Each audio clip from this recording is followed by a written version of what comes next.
Yule kijana alionyakuliwa na walinzi wa Rais William Ruto baada ya kutaka kumvamia rais akiwa anazungumza, amezungumza na kusema hajajutia tukio lile. I wanted to greet him, as I already told you, and it was not my knowledge that inaweza leta shida, na niko na hope na nitakutana na yeye.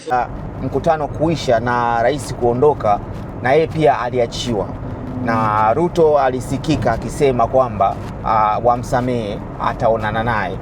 Na kijana sasa baada ya kuachiwa amezungumza na Citizen na kusema hajutii kilichotokea, na ilikuwa ni lengo lake, kwani alimsubiri rais kwa muda mrefu ili aonane naye, amueleze kuhusiana na uchaguzi wa 2027, na amesema bado ana shauku ya kutaka kukutana naye. Lakini tukio hili sio la kwanza. Wiki mbili zilizopita pia kuna kijana mwingine alivamia jukwaa na yeye alifanikiwa mpaka kufika kwa Rais Ruto. Ilikuwa ni huko Mombasa, na lakini Ruto alimkaribisha na kuzungumza naye, akamwambia kaa pembeni, tutazungumza.